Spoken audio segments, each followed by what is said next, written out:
everyone, it's Carla. I'm back today with another flea market haul. This is from the flea market that is held monthly at the Iowa State Fairgrounds. And I'm behind, so this is my April haul from the April flea market. And I should mention, because some of my fellow Iowans have expressed interest in coming into town to do this flea market, it will be ending for a summer break this weekend, which is the first weekend of June. There'll be a flea market this weekend, and then they're off July, August, and September. They resume in October. So if you're planning a trip, it's not a good summer trip. Let me show you what I got. I think some pretty good things. I'll just kind of start on the top and work my way down. These are some buttons I picked up. It was a bag for $1, and I was particularly interested in these buttons right here. Love the cornucopia. There's some pears. There's an American flag.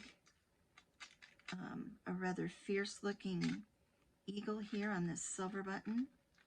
And then there were some novelty buttons like these red and blue flowers and these little golf bags, little wooden heart.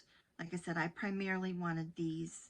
I could possibly age this green golf bag and use it in the masculine journal that I have coming up. And these red and blue ones are kind of fun for a novelty style journal. So I thought that was worth $1, so I picked up those. From my favorite paper person, I found this pad for Joe Pinkerton, Groceries and Notions in Marshalltown, Iowa from the 1920s. I particularly liked that it said "and notions" because I like sewing things. Now, this is a carbon one, and I didn't notice until I got it home that the actual back of these sheets are carbon paper. There's not a separate sheet of carbon like I'm used to. So I'm not sure how much use I'll get out of these. It's the under one that you would write on that would be better for journal making. I'll have to think about it. If you have any ideas on what you do with the carbon back ones, let me know. But they're fun. They have the numbers printed on them. There's a lot on the back side too. So I think those will make nice little things to tuck into journals. And that was just $1. I picked up some vintage photos, and these were $1 each. These cute school children. Love the great big bow. That was such a thing, wasn't it? I have pictures of my mother with bows in her hair like that. And then these are the same group of people. Some of the same people appear in these two photos posing outside. We've got mostly the ladies up in the tree, but the guys way up there. And then a larger group here. But you can recognize some of the same faces and the same hats. So I thought those were fun. Great old vintage photos, and they are all postcards. They're those photo postcards that you could have made. So they're nice on both sides. I did pick up some newer ephemera. This little pack was 75 cents. I have no idea who it is, where it's from. Let me see if I can get this open because there are a variety of sheets in here. Of course, I like mail things and postal things, so I like this sheet very much. And they're nice and matte. They're not shiny stickers. We've got a page of postmarks. More sort of mail related. Some little like faux washi tape, little borders.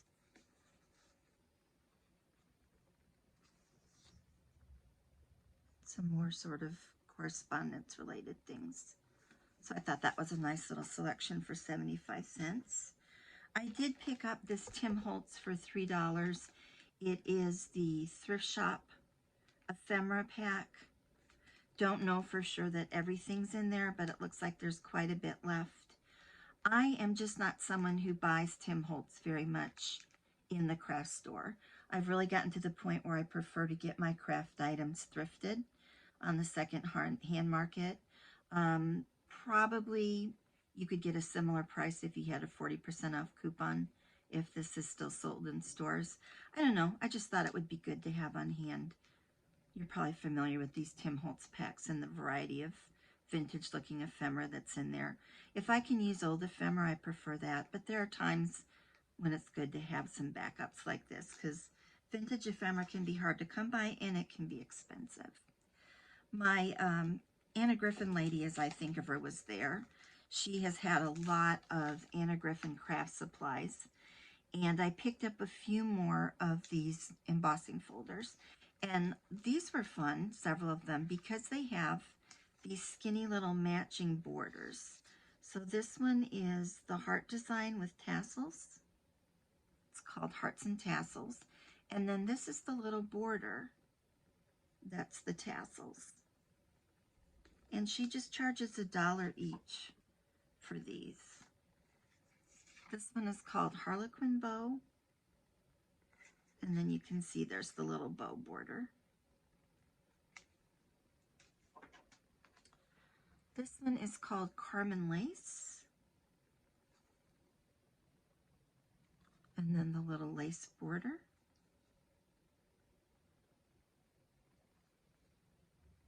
And then this one is called Chinoiserie. And that's what the design looks like with the little border. I always think I'll do a blue and white journal, so I thought the chinoiserie pattern would be nice to have. And then there was one other. Oh, everything wants to fall over here. Let me try something else. This one is Sheena, and I like this as kind of a corner design. But I kind of forgot it's tricky when you put your paper in to get it to go through your Big Shot or whatever machine you have. I have a Big Kick. You can't have your paper hanging out too wide.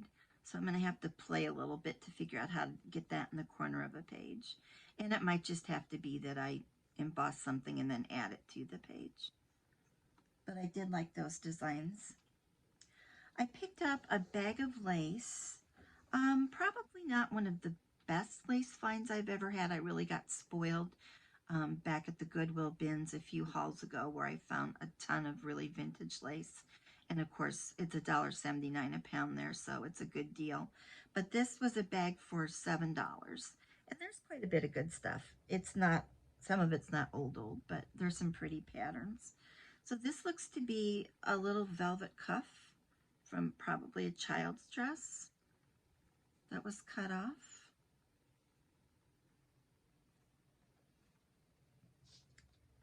This looks like bridal lace with the pretty flowers and the little pearls, the netting behind it. We have a crochet piece that probably was either shelf edging or maybe it went around a pillowcase or some sort of hand towel. Another little bit of crochet. These are just kind of scallops. Quite a bit of this trim.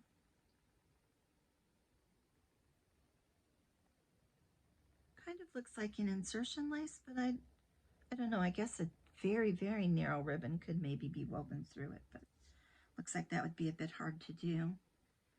There's a big piece of this soft lace. It's kind of a trim.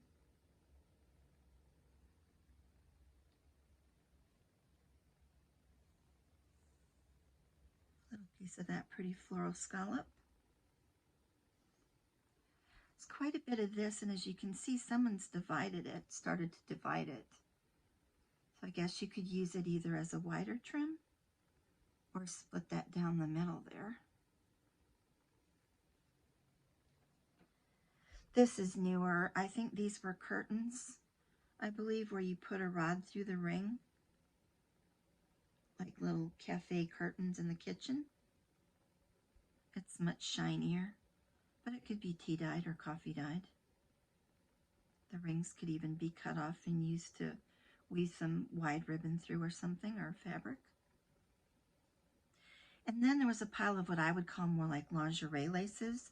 They're newer, they're more synthetic. Some of them are kind of shiny, but they are kind of pretty.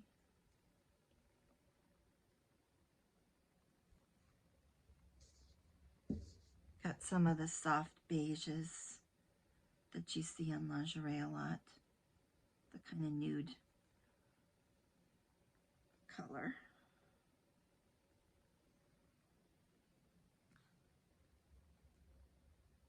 I think that's the same as the piece I just showed you. This one's very soft.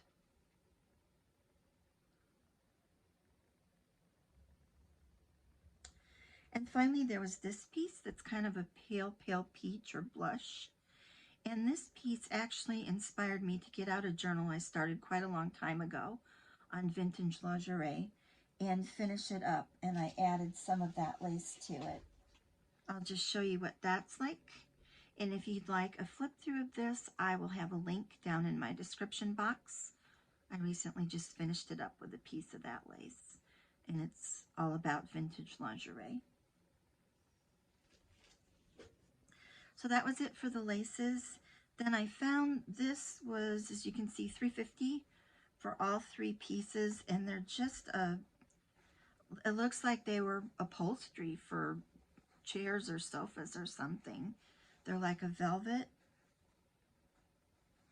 with the pattern, and they had such a wonderful vintage days gone by look that I thought I could do something with them. The squares aren't that large, so it would have to be an awfully small journal for it to be a cover. But I just like the color, the feel, the look of those 3. So I grabbed those. Then I find these 2 little framed embroidered ladies.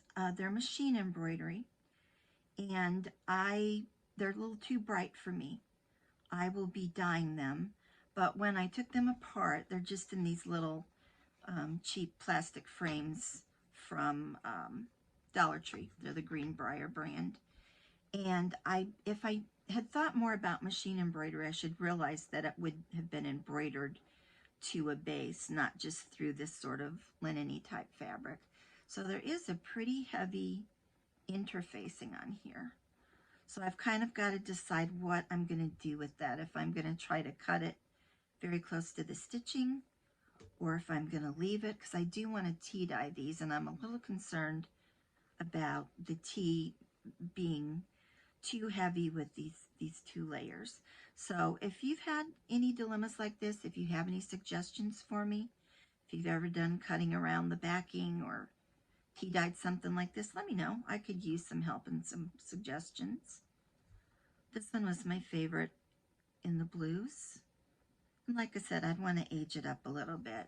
I will use them in journals. I wouldn't keep them framed. And then here's the other lady. She kind of reminds me of Belle in her yellow ball gown. Something to experiment with. I found this lovely photo album, and it is empty as far as photos go. These are the green pages that they would have tucked into. They're pretty grungy, but I might be able to do something with those. But I was really interested in the cover. I thought this gold medallion on here was so pretty. I like the typeface that album is in. It says Germany. The spine's really falling apart. I would redo the spine, probably with some fabric or lace. And I think this was around $5. So I thought for this beautiful cover, I didn't want to pass on that.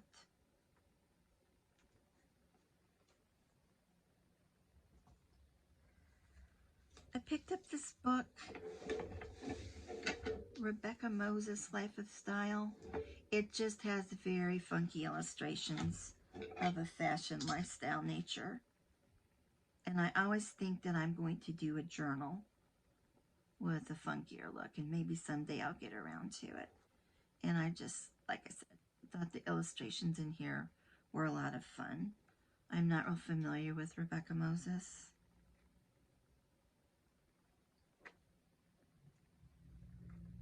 And I believe this was $2, which you can't beat for a hardcover book full of colorful illustrations.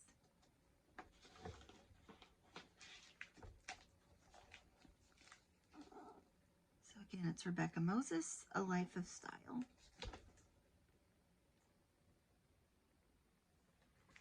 And then lastly, I picked up a couple of decor items.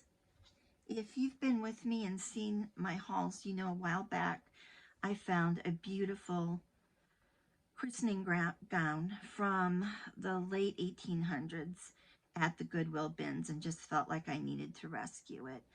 And I'm currently working on refinishing a shelf to hang up in one of my rooms, and then I will hang the christening dress from that. And I found this hanger and thought that would be perfect for the christening gown. It's got some beat up blue paint and a lovely blue color, and someone has decoupaged a basket of pansies, like a Victorian scrap on there. It's got the kind of funny shape. So I purchased this, I think this was $4, and this will be for that christening gown to be displayed on. And then last but not least, I picked this up, and it's kind of interesting that you have the kind of elegant Regency fashions on a beat up old board with a rusty hanger. But I don't know, I kind of like that contrast. I just showed you the sort of Regency fashion tall flip-flop journal that I'm working on, so I thought this was just kind of inspiring. And I believe this was $6. So this will just be decoration for my craft room. And I'm hoping someday not too far from now to get it picked up enough that I can do a video tour of my craft room. Thanks for joining me today, and I'll see you soon for what I found at the May flea market. Bye.